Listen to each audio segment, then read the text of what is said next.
এটা কি করে সম্ভব? একটু আগেই তো এখানে। তে অবাকের সপ্তম আকাশে পৌঁছে যায়। দেখলে তো বেব, আমি বলেছিলাম এখানে কিছু ছিল না। তাহলে কি আমি মিথ্যা বলছি? আরে না, মিথ্যা কেন বলবা তে? হ্যালোসিলেশন করছো হয়তো। আপনার কি আমাকে পাগল মনে হয় জাঙ্কুক? জিন বেগম আর আরেম সাহেব দরজা দিয়ে প্রবেশ করেন। জিন বেগম বলে ওঠেন, সুস্থতার কোন প্রুফটা দিচ্ছ তুমি তে? আপনারা কেন আমাকে বিশ্বাস করছেন না? এখানে সত্যি ওই আপুটা ছিল। এত রাতে তোমরা এখানে কি করছো বেটা? Any problem? না মম, ওই জাস্ট তে বলছে এখানে নাকি ওর চেনা কোনো আপু নাকি ও দেখেছে। জাঙ্কুক কপাল চুলকায় উত্তর দেয়। আরেম সাহেব মাঝপথে জাঙ্কুকে থামিয়ে দেয়। চ্যাম্প, আই থিঙ্ক তোমার উচিত তেমাকে নিয়ে কয়েকদিনের জন্য দূরে কোথাও ঘুরে আসা। ঠিক বলেছেন চৌধুরী সাহেব। বেটা, তোমরা বরঞ্চ কয়েকদিনের জন্য ঘুরে এসো। আর তোমাদের হানিমুনটাও তো হয়নি। আপনি ওদের টিকিটের ব্যবস্থা করুন চৌধুরী সাহেব। আমি যাব না কোথাও, আপনাদের ইচ্ছা আপনারা যান। তে হনহন করে বেরিয়ে যায়। সূর্যোদয় হওয়ার সাথে সাথে মানব জীবনেও নতুন অধ্যায় শুরু হয়। সকালবেলা আপন মনে রান্নাঘরে নিজের দৈনন্দিন কাজে ব্যস্ত। জিমিন, কি করছিস? তোকে না বলেছিস সকালে আমাকেও ডাকবি? একা একা কেন সবটা করিস বলতো? তের কথায় জিমিন কোনো সাড়া দেয় না। সে আপন ধ্যানে মগ্ন। তে এবার জিমিনের কাঁধে হাত দিয়ে ডাকে, কিরে, তোকে কখন থেকে ডাকছি তো, কোথায় মন তোর? ও ও আপাই, তুমি কখন এলে? কি চিন্তা করছিস তুই? কিছু না। কোথায়? তাকা আমার দিকে জিমিন। কি হয়েছে? সুগা আর কিছু বলেছে? তোকে কি আবার মেরেছে? আরে ধুর চাই, কি যে বলো না তুমি আপাই। অমন কিছুই না। আমার কথা ছাড়ো, তুমি বলো। শুনলাম তোমরা হানিমুনে যাচ্ছ। কোথায় গো? কথা ঘোরাচ্ছিস বনু, কি হয়েছে আমায় বল।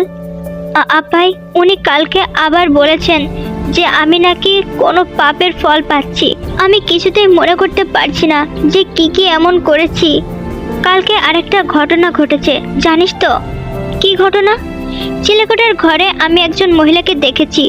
তার গোটা শরীর পোড়া ছিল। মুখটা ঠিক মতো দেখতে পাইনি, তবে অনেকটা। তোমাকে ভাইয়া ডাকছে জিমিন, রুমে যেতে বলেছে এক্ষুনি। লুসির ডাকে তের কথা অসম্পূর্ণ থেকে যায়। জিমিনকে বাধ্য হয়ে তের পুরো কথা না শুনে চলে যেতে হয়। জিমিন চলে যেতেই লুসি তের কাছে আসে। অতিবার বেরো না, ঝড়ে পড়ে যাবে। কথাটা শুনেছ ভাবি? বিগ ব্রো তোমাকে বিয়ে করেছে, তোমার কেয়ার করে বলে। তুমি যদি ভেবে থাকো তোমার অদত্তা পণ্যগুলো বিগ ব্রো মেনে নেবে, তাহলে ভুল ভাবছো। নিজের লিমিটে থাকো, ওটাই তোমার জন্য মঙ্গল। লুসি চলে যেতে নেয়। পিছন থেকে তের কথাই থমকে দাঁড়ায়। এই বাড়িতে যে রহস্য লুকানো আছে, তার সবটা আমি খুঁজে বের করব লুসি আপু। এটা আমি তোমার বিগ ব্রোকে চ্যালেঞ্জ করেছি। আমরা দুই বোন যে কোনো ভুল করিনি, সেটা আমি প্রুভ করে দেব। আরেকটা কথা মনে রাখবে, কালকে চিলেকোঠার ঘরে কেউ যে ছিল এই বিষয়ে তো আমি শিওর। তবে সেই মানুষটা যে কোথায় গেল হঠাৎ করে, তাও খুঁজে বের করব আমি। লুসি রান্নাঘর থেকে বেরিয়ে যায়। আপনি আমায় ডেকেছিলেন? হ্যাঁ, লাগেজ গুছিয়ে নাও। আমরা কালকে রাতে ভাইয়াদের সাথেই ভেনিস যাচ্ছি। রাত 9টায় ফ্লাইট, রেডি থাকবে। আমরা কেন? এটা তো ওদের হানিমুন। আর তাছাড়াও আমি যাব না। I am not asking you, I am telling you যে আমরাও আগামীকাল যাচ্ছি। সুগা হনহন করে রুম থেকে বেরিয়ে যায়।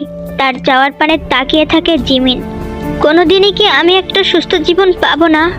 কারোর কাছে কি আমি ফার্স্ট প্রায়োরিটি পাবো না? কোনোদিনও হব না। সূর্য অস্ত যাওয়ার সময় চারিদিকে নিজের রং বেরঙের আভা ছড়িয়ে দিচ্ছে। আকাশে মেঘের সাথে সূর্যের আভা মিশে যেন এক অন্যরকমের মাদকময় প্রকৃতির সৌন্দর্য উৎপন্ন করছে, যা দেখলে মনে হয় দেখেই যায়। ক্যাফেতে বসে আধা ঘন্টা যাবৎ অপেক্ষা করছে তে। যার আসার কথা, তার আসার নামগন্ধ নেই। আদেও আসবে তো সে? এই চিন্তায় মগ্ন হয়ে আছে তে। হঠাৎ কাঙ্ক্ষিত মানুষটাকে আসতে দেখে স্বস্তির নিঃশ্বাস ফেলে তে। অনেক অনেক ধন্যবাদ লিসা আপু, এখানে আসার জন্য। আমি ভেবেছিলাম আপনি আসবেন না। তুমি ডাকবে আর আমি আসবো না, তা কি কখনো হয় তে? হঠাৎ আমাকে ফোন দিয়ে ডাকার কোনো কারণ আছে কি? নাকি এমনি মন গেল যে স্বামীর প্রাক্তন ওয়াইফের সাথে গল্প করার? কোনটা? এই এক সেকেন্ড, তুমি আবার আমাকে নিয়ে জেলাস নাই তো? লিসার কথায় মুচকি হাসে তে। লিসার এই ধরনের কথা তের কাছে এখন আর নতুন নয়। সে একদিন কথা বলেই বুঝেছে যে লিসা এখনো জাঙ্কুককে মন থেকে অনেক চায়। শুধুমাত্র বন্ধুত্ব নষ্ট হওয়ার ভয়ে নিজের হেলায় হওয়া মানুষটাকে কখনো সে বলতে পারেনি যে তাকে সে অনেক ভালোবাসে। আমার স্বামী আমার আগে অন্য কাউকে বিয়ে করলেও সেটা একটা নামমাত্র বিয়ে ছাড়া আর কিছুই নয়। তার সাথে আমার স্বামীর কোনো স্বামী স্ত্রীর কোনো সম্পর্ক ছিল না। ইভেন তাকে আমার স্বামী কখনোই ভালোবাসেনি। তাহলে তাকে নিয়ে আমি কেন বেকার বেকার জেলাস করব? আর তার থেকেও বড় কথা হচ্ছে জাঙ্কুকের জীবনের লাস্ট আর ফার্স্ট নারী যে আমি, সেটা আমার অজানা নয়। আমি এখানে আপনার ডেকেছি কারণ আমার কিছু জানার ছিল। তের বলা কথায় চোখ মুখ শক্ত হয়ে আসে লিসার। কি জানতে চাও তুমি? জাঙ্কুক আর লুসি আপুরা কেমন ভাই বোন? মানে আপনি কিছু জানেন না সেটা মোটেও বলবেন না লিসা আপু। আমি লুসি আর নেন্সির আপুদের বলতে শুনেছি নিজের পেটের ছেলে মেয়েকে ভালোবাসে না ওদের মম, কিন্তু বিগ ব্রো আর বড় আপুর প্রতি পীড়িত বিশাল, এরকমই কিছু। আচ্ছা, জাঙ্কুকের আরো কোনো বোন আছে? আর নিজের পেটের বলতে জাঙ্কুক আর সেই বড় আপু কি ওদের মমের পেটের সন্তান নয়? জাঙ্কুক তোমাকে এই নিয়ে কিছু বলেনি? আমাকে তো প্রথম থেকেই সব বলেছিল। তাহলে আর তুমি ওর জীবনের ফার্স্ট অ্যান্ড লাস্ট নারী কি করে হলে বলো তো তে? না মানে তোমার এত বড়াই করে বলাটা তো আর সাজলো না, তাই না? তার ছিল হেসে উত্তর দেয় লিসা। এটা আমার প্রশ্নের উত্তর নয় লিসা আপু, তোমার উত্তর আমি দিতে বাধ্য নই। লিসা উঠে চলে যেতে নেয়, হঠাৎ থেমে পিছনে ফিরে বলে, শুধু একটা কথাই বলবো তে, অনেক সময় আমাদের রক্তের সম্পর্ক থেকেও আমাদের মনের সম্পর্কগুলো বেশি নিজের হয়ে থাকে। শুধু জাঙ্কুক নয়, তোমারও রক্তের সম্পর্কের একজন আছে যে কিনা তোমাকে নিজের স্বার্থে ব্যবহার করেছে, তোমাকে বেচতেও পিছুপা হয়নি। কি বলতে চাচ্ছেন আপনি? জিজ্ঞাসা করো তোমার ভাইকে ফ্রান্সের নাইট ক্লাবে জুয়ায় হেরে গিয়ে তোমায় জাঙ্কুকের কাছে কত টাকার বিনিময়ে বেচেছিল। লিসা ক্যাফে থেকে বেরিয়ে যায়, পিছনে ফেলে যায় হতবিম্বল তেকে। তুমি আমাকে কত টাকায় জাঙ্কুকের কাছে বেচেছিলে ভাইয়া? বোনের কথায় চায়ের কাপে চুমুক দিয়েতে গিয়েও থমকে গেছে ইয়োনো। হাত থেকে পড়ে চূর্ণ বিচূর্ণ হয়ে যায় কাপটি। কি হলো, উত্তর দাও। কিসব বলছিস তুই বোনো? আমি ফ্রান্সে কত টাকা হেরেছিলে জুয়ায়? কিসব বলছিস তুই? লজ্জা লাগলো না? আমি কি কোনো পণ্য যে তুমি আমায় বিক্রি করে দিলে? আমার কথাটা একবার শোনবো না? আমি নিরুপায় ছিলাম। টাকাটা দিতে না পারলে ওরা আমাদের পুলিশে দিত। তো যেতে জেলে, তার জন্য নিজের বোনকে বেচতে তোমার বিবেকে বাঁধলো না ভাইয়া?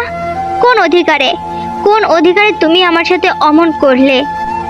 আমায় ক্ষমা করে দে বোন, আমার ভুল হয়ে গিয়েছিল। ক্ষমা? হাসালে ভাইয়া। আজ প্রথমবার আমার মনে হচ্ছে যে তোমার সাথে জিমিনের বিয়ে না হয়ে বেশ ভালো হয়েছে। যে জয় হেরে গিয়ে নিজের রক্তের বোনকে বেচে দিতে পারে, সে যে কোনো জয়ের নেশায় নিজের বউকে বেচে দেবে না, তার কি কোনো গ্যারান্টি আছে? তে গলাবাজিটাই পারবে ভাইয়া। আমাদের বংশের পুরুষরা শুধুমাত্র গলাবাজিটাই করতে পারে। কি বলছিস? তোর মাথায় আছে? বংশ তুলছিস? তোর সাহস তো কম না। আর তোমার সাহস কি করে হয় আমার সাথে অমন করার? বললাম তো ভুল হয়ে গেছে। আর তাছাড়াও এখন তো তোরা স্বামী স্ত্রী, কি এসে যায় তোকে বেঁচে দেওয়াতে? জাঙ্কুক তো এখন তোর স্বামী। ছি, তুমি আমার মায়ের পেটের ভাই বলতে ঘৃণা হচ্ছে। তো তোর মাথা ঠিক নেই, এখন যা এই রুম থেকে। বাহ বাহ, দারুণ। আমার বাড়িতে দাঁড়িয়ে আমাকেই বেরিয়ে যেতে বলছো? তুমি চলে যাও ভাইয়া, এই বাড়ির থেকে বেরিয়ে যাও। মানে? বেরিয়ে যাও এই বাড়ি থেকে, বেরিয়ে যাও, বেরিয়ে যাও, বেরিয়ে যাও। তে একই কথা বলতে বলতে ঘরের সবকিছু ভাঙচুর করতে থাকে। ভাঙচুরের আওয়াজে সবাই গেস্ট রুমে এসে হাজির হয়। থামো তে, কি হয়েছে? এমন করছো কেন? তেকে এই অবস্থায় দেখে জাঙ্কুক তেকে জড়িয়ে ধরে শান্ত করার জন্য। ভাইয়াকে এই বাড়ি থেকে বেরিয়ে যেতে বলুন, বেরিয়ে যেতে বলুন। তুমি শান্ত হও তে, সব হবে। তুমি আগে শান্ত হও। ও কিভাবে? কি ভেবেছে জাঙ্কুক আমি কোনো জিনিস? কি করে আমাকে ওবে? জাঙ্কুক হাত দিয়ে তের মুখ বন্ধ করে। চুপ করো তুমি, চুপ। সবাই আছে তে, থামো। ইউনো তুই চলে যা। মানে আমি কোথায় যাব? তে যখন তোকে বলেছে চলে যেতে, তুই এই বাড়ির থেকে বেরিয়ে যা, আমি তোর সাথে পরে যোগাযোগ করব। জাংকুক তেকে কোলে করে তুলে নিয়ে চলে যায়। ভাইয়াকে চলে যেতে বলুন জাংকুক, চলে যেতে বলুন। তে শান্ত হও, চলে যেতে বলেছি আমি, ও চলে যাবে। তে হাউমাউ করে কাঁদতে থাকে। জাংকুক বুকের মাঝে জড়িয়ে ধরে তেকে। আমার সাথে এমন কেন করেছিলেন জাংকুক, কেন করেছিলেন এমন? ভাইয়া আমায় বেচে দিল আর আপনি আমায় কিনে নিলেন জাংকুক। আপনি বা কি করে পারলেন এমন করতে বলুন? আমি মজবুর ছিলাম তে, তার পিছনে কারণ ছিল। আমি তোমায় এখন বলতে পারবো না, তবে এটা জেনে রাখো তোমার ক্ষতি করার আমার কোনো ইচ্ছা ছিল না তে। আজ লিচা আপু আমাকে না বললে তো আমি কোনোদিনই জানতে পারতাম না যে আমাকে পণ্যের মতো বেচা কেনা হয়েছে, আমার শরীরটা নিয়ে ব্যবসা হয়েছে। তে আজও যা বললে বললে, আর একদিন যদি আমি তোমার মুখ থেকে এই কথা শুনি তাহলে আমার থেকে খারাপ কেউ হবে না। জাংকুক চৌধুরী কতটা খারাপ হতে পারে তোমার ধারণা নেই। আমি ডিভোর্স নিব, আমি আপনাকে ডিভোর্স। তের বলতে দেরি হলেও গালে চড় পড়তে দেরি হয়নি। তে গালে হাত দিয়ে দাঁড়িয়ে কাঁদতে থাকে। জাংকুক এগিয়ে এসে তের কোমর চেপে ধরে তাকে নিজের সম্মুখে দাঁড় করায়। নিজের প্রাণপ্রেয়সীর কপালে কপাল ঠেকিয়ে বলে ওঠে, এই জাংকুক চৌধুরীর নেশা তুই তে, তোমাতে আমি আসক্ত। ভালোভাবে কয়েকদিন ধরে কথা বলছি মানে এই নয় তোমার সব কথা আমি মেনে নেব। আমাকে বিয়ে করাটা তোমার ডিসিশন হলেও ছেড়ে যাওয়াটা কোনো অপশন তোমায় জাংকুক দেয়নি। তুমি চাও আর না চাও, তোমার ইচ্ছাকৃত হোক বা অনিচ্ছাকৃত হোক, তোমাকে সারা জীবন থাকতে তো আমার সাথেই হবে। আমার ভেতরের সাইকোটা কে জাগিও না তে, তোমার জন্য সেটা সুখ বয়ে আনবে না জান। জাংকুক তেকে বিছানায় ফেলে দেয়। ব্যালকনিতে গিয়ে সিগারেট ধরায়। গায়ের শার্ট খুলে পাশের বিন ব্যাগের উপরে রাখে জাংকুক। রাগে কানের পাতা তার গরম হয়ে আছে, গলার রগ ফুলে উঠেছে তার। রাগে ফুঁসতে থাকে সে, যদি ভাবতাম তোমায় ভোগ করব, তোমার ক্ষমতা ছিল না এই জাংকুক চৌধুরীকে আটকানোর। তুলে নিয়ে এসে ভোগ করে ছুঁড়ে ফেলে দিতাম রাস্তায়, কেউ জানতেও পারতো না। এত যত্ন করে বিয়ে করে বাড়িতে বউ করে রাখতাম না। ডিভোর্স চাই ওনার। তোমার ওই ফর্সা গাল আমি থাবড়ে লাল করে দেবো অভদ্র মেয়ে কোথাকার। এতই যখন ভালোবাসেন তাহলে আপনার ব্যাপারে আমি কেন সবটা জানি না? আপনি আপনার প্রাক্তনকে সব বলতে পারেন কিন্তু আমাকে না, তাহলে আমি কেন থাকবো আপনার কাছে? ফুপাতে ফুপাতে বলে তে, লিসা কি জানে আমার ব্যাপারে? কি বলেছে ও তোমায়? ওই যে আপনি আর লুসি আপুরা কেমন ভাই বোন সেটা লিচা আপু জানে, আমি জানি না কেন? কেমন ভাই বোন মানে? লুসিরা আমার বোন। তাহলে লুসি আপু বলছে কেন যে আপনার মম নিজের পেটের সন্তানদের থেকে বেশি বড় আপু আর বিগ ব্রোকে ভালোবাসে? সুগা, লুসি আর নেন্সি আমার ড্যাড আর মমের সন্তান, আর আমি আর আমার আপু ড্যাড ও তার আগের বউয়ের সন্তান। আপু আর বেঁচে নেই, কয়েক বছর আগে সে একটা ঘটনায় মারা গেছে। এতে আবার বলার কি আছে বলো তো?